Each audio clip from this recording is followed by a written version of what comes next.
Ahojte, viem, dlho som sa neozval, no ale po viac ako 4 rokoch som tu a myslím si, že mám opäť čo povedať. Život sa trochu zamotal. Rodina, práca, sťahovanie, čas, sťahovanie. Áno, 3-krát som sa za posledné 4 roky sťahoval.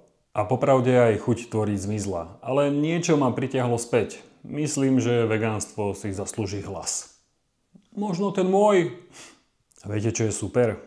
Nie je to, že som po 4 rokoch späť, ale to, že tento rok oslavujem 10. výročie svojho rastlinného stravovania. Áno, 10 rokov som vegán. A viete, čo je na tom najzaujímavejšie? Že stále žijem, som tu, živý a zdravý. Nie, 10 rokov vegánstva ma nezabilo. S celým týmto som začal zo zvedavosti. Neskôr sa pridali aj zvieratá, etika, ekológia a skôr ako som sa zbadal, tak to bol celý môj život. No a teraz je na rade nový štart. No a čo môžete čakať? Sem tam príde aj nejaký recept, ale skôr to bude bez varenia. Budem rozprávať o vegánstve, o tom, čo sa v mojom živote zmenilo za posledných 10 rokov. Teda čisto vegánsky obsah.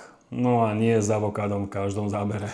A ak si tu nový, tak daj odber. A ak ma poznáš z minulosti, tak si legenda a som rád, že stále sleduješ. A keď tak mi napíšte, čo by ste chceli vidieť ďalej.